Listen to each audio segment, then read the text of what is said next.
It's Spoilerin time, ladies and gentlemen. I'm Tom Merritt. Brian Brushwood is that person right over there. Yeah, I like the way you corrected and said person. You're like, that is that. Look at that. I wanted to clarify. That's a Brian. That's not just any Brian. That's a person, Brian Brushwood. Yeah. And we have two fine guests along with us. Mr. Jeff Kanata. Hello, Jeff Kanata. Hello, fellows. And alongside Jeff Kanata is Anthony Carboni. Oh, hello, everybody. And we are going to spoil The Shield, Season 3, Episode 2. Best show I ever. believe it's something about blood. Yes, it's blood and water, both. And then we're going to spoil The Leftovers, Episode 8. And then we'll finish up with Anthony and I talking about the season premiere of Doctor Who. Yeah. Let's dive in. Let's go straight to the Shield. All right, yeah, so Blood and Water. This is the misadventures of Vic Mackey. He's, at the end of the previous episode, taken the money out of storage that they got from the money train because Aceveda won't let him have the money for real. Right. And he's gotten in a spat with Shane, who went and bought his lady friend a used Lexus. Yeah. And now he's mad at Shane for that. But Shane's mad at him because he's using the real money. And, of course, the deal goes south and the money gets stolen. And so pretty much the rest of the episode is them trying to get the money back. Tied in with, and they're getting really much more elegant with the procedural element of the show in Season 3, where they have a kid who saw a shooting, and it actually ties into the gun run that Vic Mackey is trying to go after. You've got the side plot of Wims complaining that she was supposed to be made captain by now, and Aceveda hasn't left, and he's stealing all her ideas. And so in response to that, you have Aceveda give Wims seniority over the strike team, which means she gets to go after Vic Mackey, and Vic is feeling the heat now from Shane because they do get some of the money back, but $20,000 of it is missing. And then the icing on the cake is at the end of the show when Dutch says, you know, I called the Treasury Department and nobody still has spent those marked bills, which Vic doesn't realize. And we now know, oh, wait, there's $20,000 out there circulating. Oh, so wait, so he did not know that any of the money was marked. Like the whole reason they were sitting on the money train cash was just, you know, they just wanted the investigation to cool out. Yeah. That, wow. But now, okay, because I was thinking like that when you were saying that they were trying to get the money back, I was like, well, I would think that the stakes are much higher if they know that that some of them are marked and where they come from. Man, I forgot all about that aspect. Yeah, because Vic's attitude is like, yeah, we want to get the money back. When they don't get it back, at first she's like, just take it out of my share then. Fine. We want to catch the gun runners. And Shane's like, that's easy for you to say. But and he's like, well, maybe you shouldn't buy your lady a Lexus. And it's a very low level, like, come on, we still are way ahead here. Yeah. Because they don't know that Chekhov's gun is waiting to be fired. That's awesome. So, by the way, it has been so much fun. I'm going to direct this to Jeff. It's been fun to, number one, experience Tom experiencing all this and seeing him kind of dive all the way in. And it sounds like you made a big pivot going in from Season 2 to Season 3. Yeah, well, Season 3 feels like it's become modern television. Yeah. Right? That's the point where we left 90s television and entered the modern age of television, just in the way it's shot, the way it's looked, the way it's constructed. It's also third seasons of television shows often are the ones where they get their stride and they're really hitting the mark. Jeff, what do you think?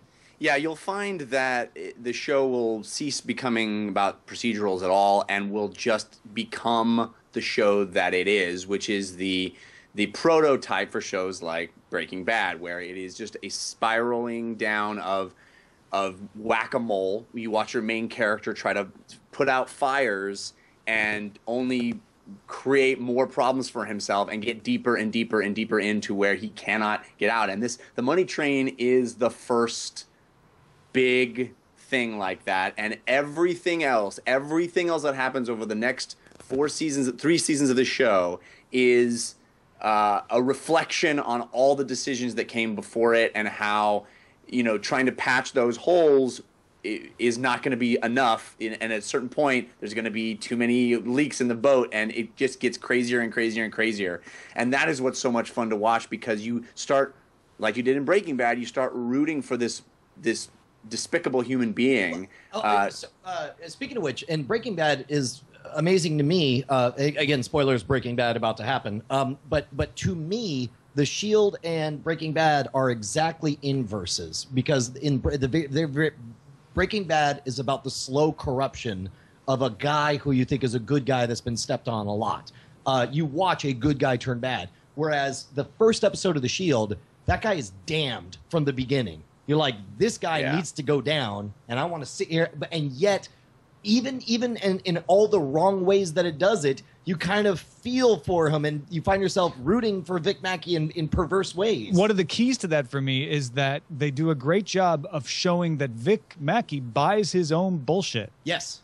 Like, it's not just him justifying, I'm a dirty cop, and I'm going to look like this. I can justify that I'm doing it for a good reason, but really I just want to profit.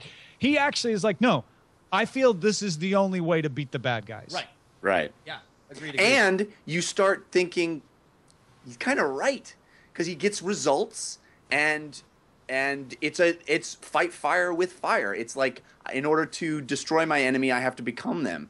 And that wonderful play of shades of gray in morality is why I think it's the greatest show in the history of television.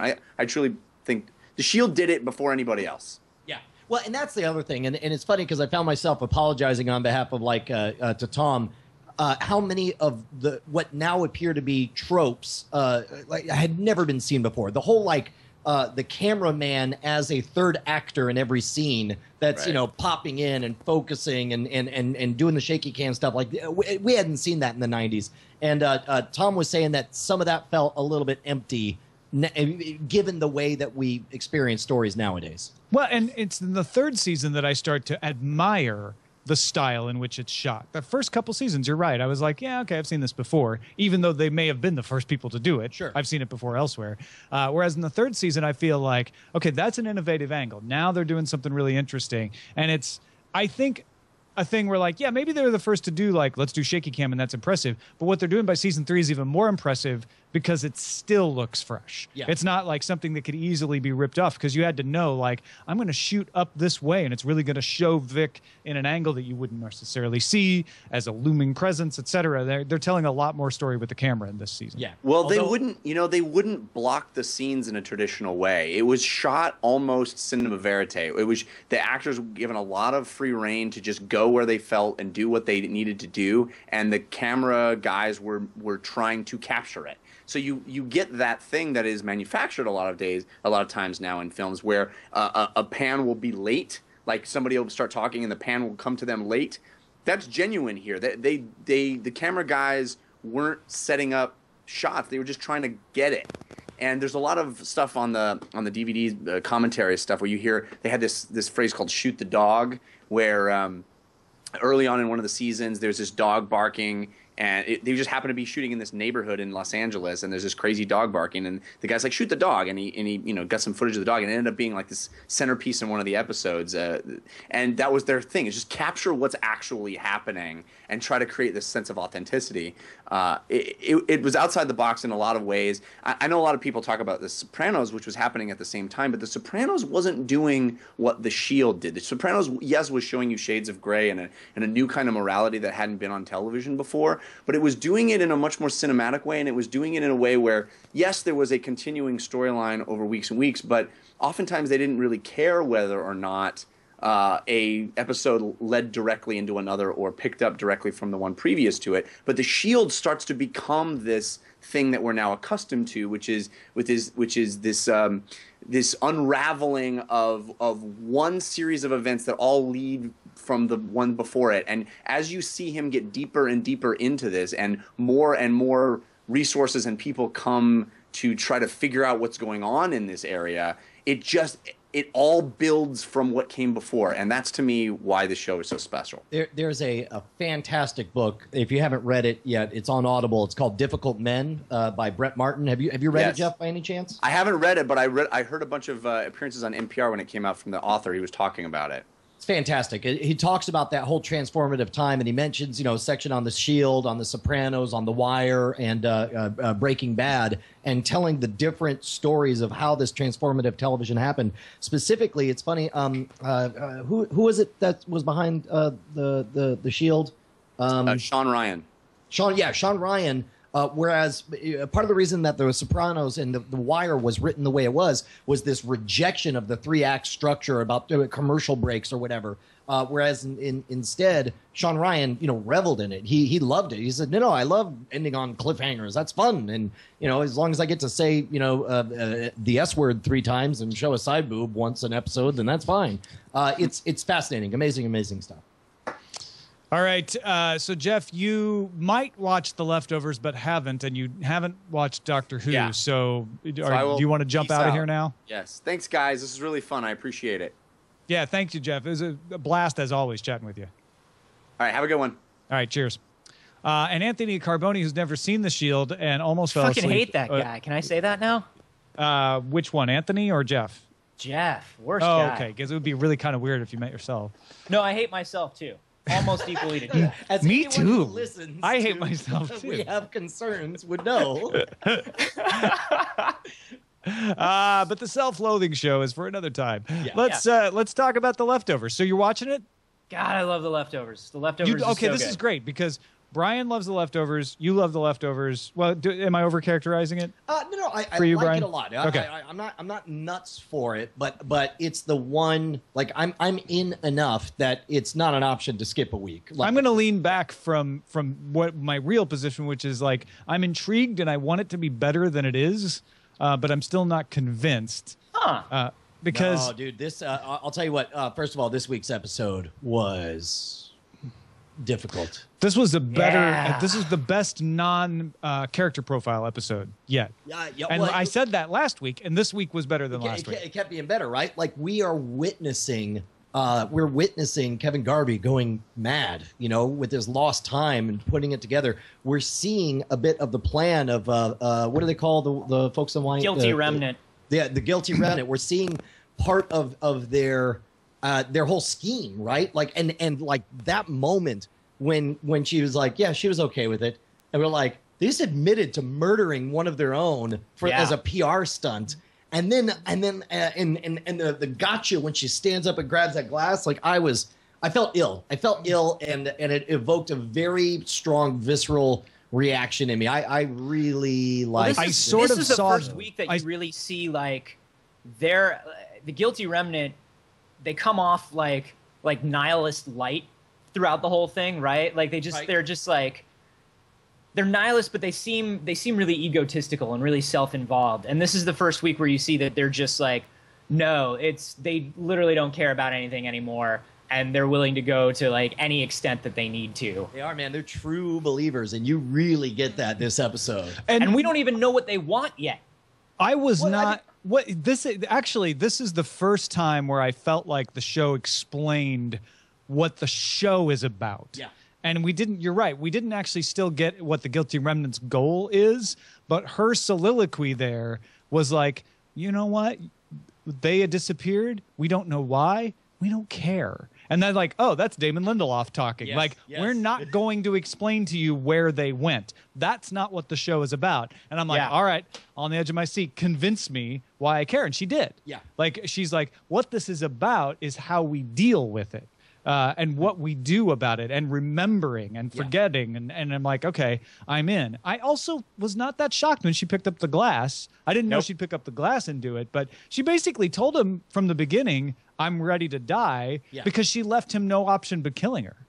Well, and we've seen before that they are 3 steps ahead somehow, right? And we're getting these little glimpses of the supernatural, these little invisible voices that seem to be talking to some of the characters, and sort of prescient something prescient is out there. And we saw it with the priest's character episode where we got his backstory, and he got his money and he stopped to help one of them, and they did like a faux attack on themselves because they somehow knew he was going to be driving down the street at that moment in time with the money to save the church, and that was how they were going to get him right then, right there. And they knew it. And we don't know how they know these things, but they're 3 steps ahead of everybody, and I think it's awesome.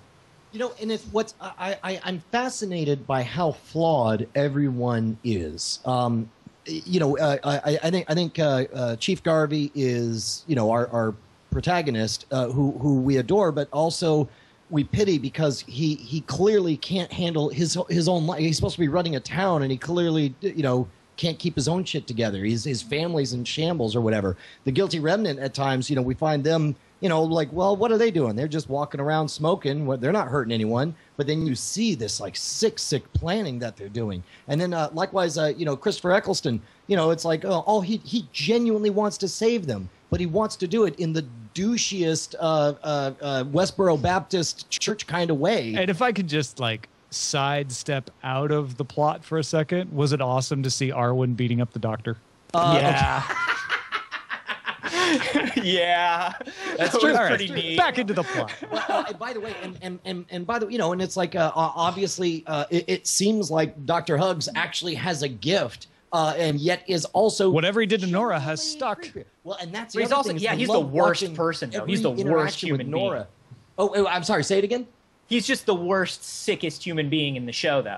Yeah, but he also is the only one with a genuine supernatural gift to bring peace to these people. I mean, that's like I love watching Nora and her interaction, like seeing her have her act together when she's at dinner with the Garveys, and Jill's just hurling this, baiting her, and she's just not taking it. Like there's some kind of weird like she's got something now, and I want to understand more about it. It's I don't know. Like I'm in and I remain in. I'm falling in love with Nora as a character. Yeah, I love didn't Nora, think man. I would at all, but I definitely am. And I genuinely don't know what I forget Kevin's ex-wife's name, but that moment when Jill walks in to stay with the guilty remnant, is it pride you see flashing on her face? Is it like don't follow me? Is she happy? It's a happiness, I think. I mean, I felt like it was. I don't know if it is. I mean, I would imagine that there's something not great about the journey. Well, because remember, she's the one who reached back into the drain to get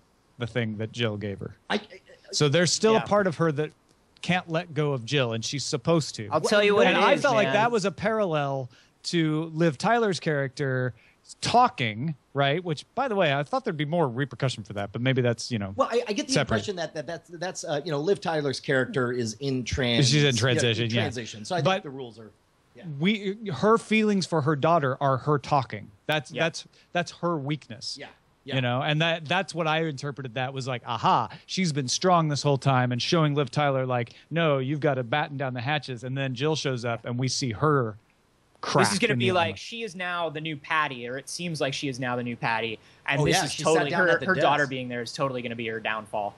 It's going to be real weird, or at least, and that's what's great about the show is like it sets it up so it's like, oh, her daughter being there is going to be her downfall, but you never know with this show. They're so wonderful about keeping everything just dark and sad and confusing.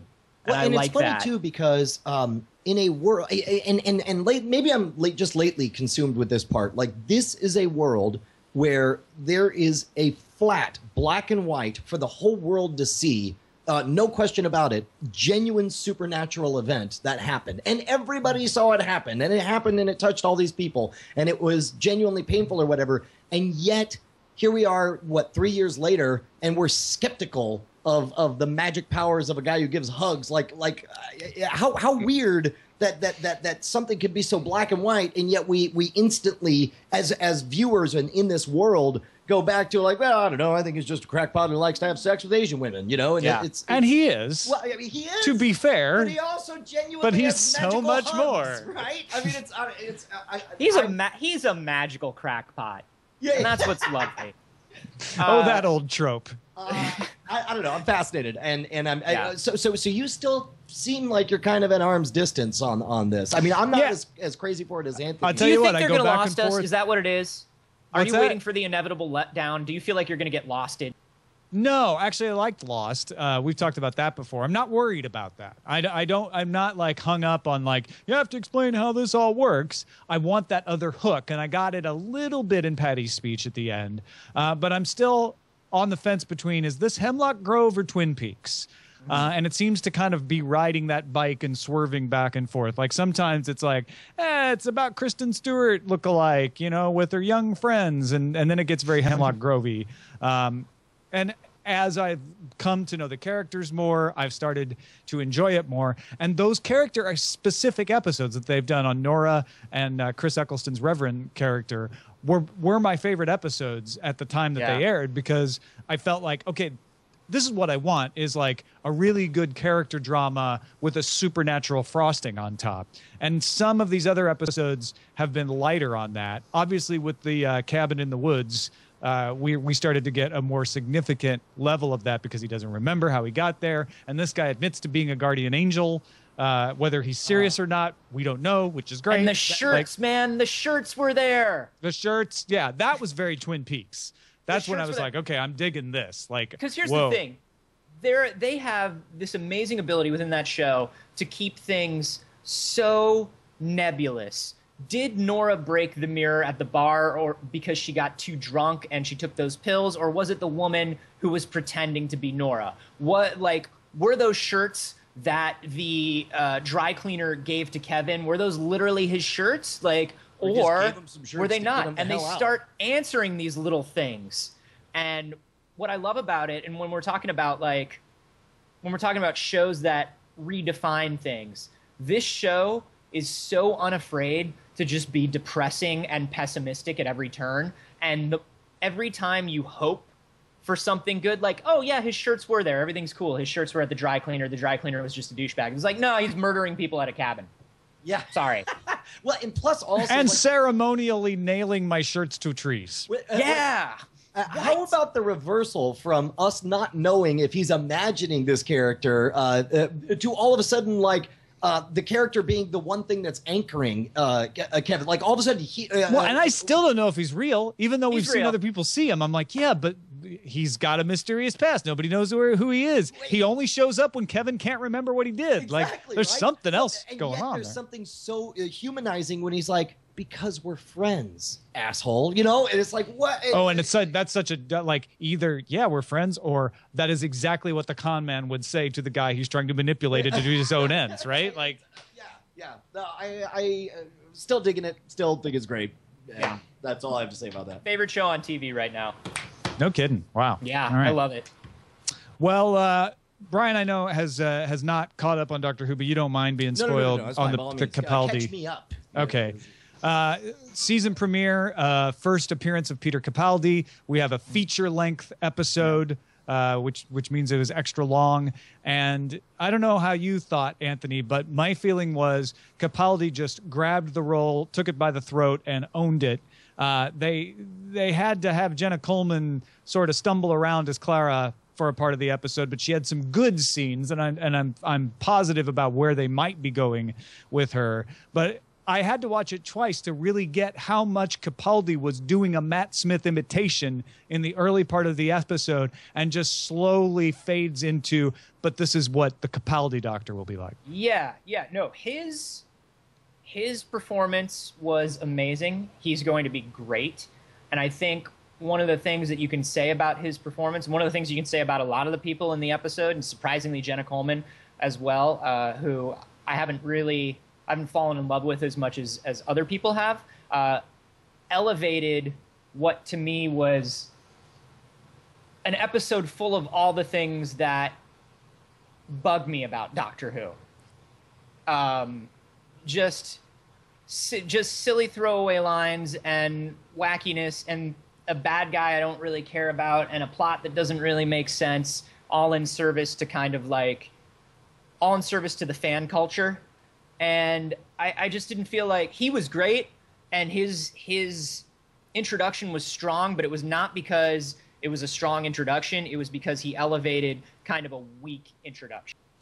I felt like this didn't need to be a feature-length episode and suffered because of that. I would take the entire scene where Strax is medically examining Clara for no particular reason and just get rid of that entirely. I would really shorten up the sort of slightly confusingly motivated interrogation of Clara, which had a decent payoff, but I still don't buy that they would just suddenly doubt her for weird reasons. Yeah. And even the scene where the doctor is stumbling around with the homeless guy got a little long. Once they got to the restaurant, and I totally agree with you, it's a typical like Doctor Who plot that's full of holes. I still enjoyed it. From then on, it was like, okay, now I'm seeing Capaldi be the Doctor. Now it's a romp. Yeah, I did love, one of the things that was really hard when Matt Smith was the Doctor is, and when Matt Smith was the Doctor, and then you had Clara as the companion, it was really two young kids skipping around together, having fun, and so Clara became kind of empty because you didn't really need that from her. And what I like is that they've given that kind of skipping around happy, let's go on an adventure. They've given that a purpose now, right? Because we do get to see the darkness that Capaldi wants to bring to the character and that the show team wants to bring to the character. The bit at the end where it's like, I can either murder you or you can commit suicide.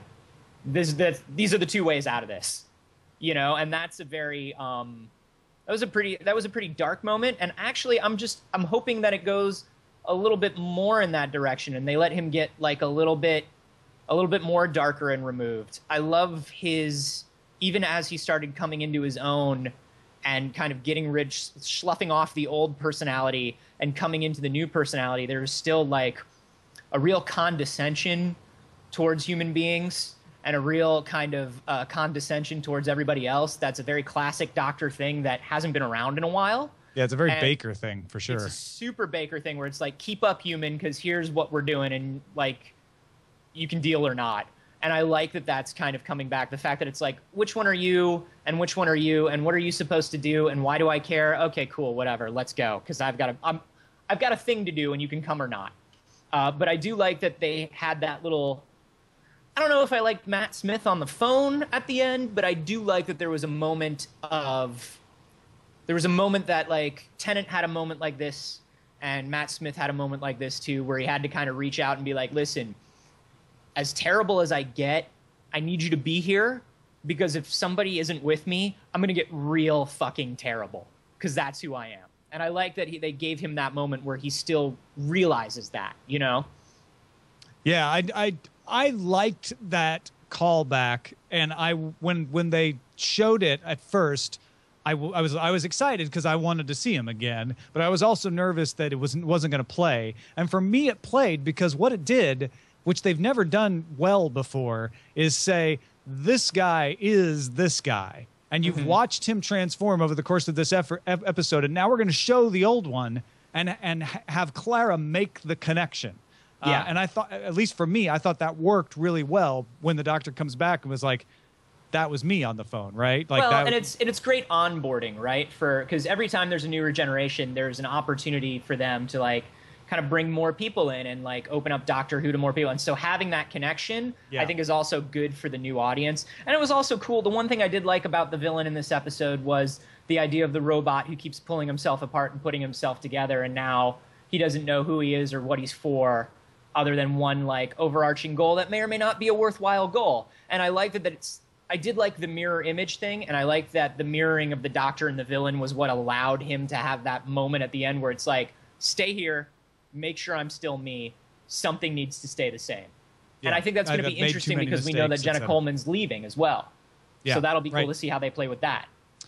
No, and I speaking of Jenna Coleman, I think you're absolutely right that I've always... I like her a lot. She's one of my favorite companions, but I've always preferred her Asylum of the Daleks role over all of her other appearances because she is so powerful in that role, even though she doesn't leave her little environment. And I saw a flash of that when he left her and she had to stand up for herself to the Clockwork guy. Yeah, it was really nice to see her do that because I think there was that strong beginning with her that made us all want to see more, and I feel like that's kind of why she became the companion, as opposed to like a guest star or whatever. I don't know. I haven't heard much about that. People probably know more about that than I do. But I think they had picked her as the companion before they cast her in Asylum, but I may be wrong. I'm not sure. Okay, so but what happened was, and the other thing that was kind of uncool about Clara is they turned her into a plot device, right? Solving the mystery of Clara. And the problem is, over the last few years, Doctor Who is not really the best with plot. It's the best with characters. And so when you turn your character into the key to solve the whole plot, it kind of made Clara very empty for me because there was I didn't like the resolution with Clara. Like, I thought it was very thrown together, as most resolutions lately in Doctor Who are. So it was nice to see them being like, we're going to give her some depth. We're going to give her a character. This is going to be about these two people being able to play off one another now. And then, of course, next week we get a new character, and he's apparently a teacher at Coal Hill School along with Clara. So are we going to have an Amy and Rory situation again, do you think? Sure, or a Rose and Mickey situation or whatever. You know what I mean? Like, it's always nice to have the new companion and the old companion, so it's kind of like somebody's around to be like, this is weird. It's nice to have somebody standing in for the audience, because the companion can only stand in for the audience for so long, and then they get acclimated. And so it's always nice to have somebody new that's like, whoa, this is crazy, to kind of serve as our surrogate. And also and we also get to feel the superiority of the other companion by saying that to the new person, like, yeah, it's bigger on the inside. You know, we get to feel smug along with whoever the old companion is. Totally. It was good. It was, it was not as strong a start as I would have liked to have seen, but it was definitely a great performance by Capaldi, a good beginning for him as far as like finding the footing of the character, and definitely renewed my interest in Clara, even though we could take like a Strax and Jenny and Vastra break for a little while, and I'd be totally fine. I think that's fan service front and center, because they are so popular with people. People are like clamoring for a spin-off show, and so they've been throwing them in as much as they can, and I think we will get a break from them. Sadly, for the people who like them, I think we will for a while. Wait, who? Strax is the Sontaran guy, and Madame Vastra, the lizard. Right, okay. Yeah, and her wife, Jenny. Well, that's it for Spoilerin' Time. Thanks again to Jeff Kanata, of course, for joining us in the first part of the episode. And thank you, Anthony Carboni, for hanging around. Hey, it was fun talking to you, man. Yeah, always good. Always good. Guys, please, patreon.com/wehaveconcerns, www.wehaveconcerns.com. Check out the new show. Smurfly. Brian Brushwood. Hey, man, I'm going to go ride my bicycle. All right. That's right, there it is, right back there. We're going to go ride that together in tandem. We'll see you later. Aww.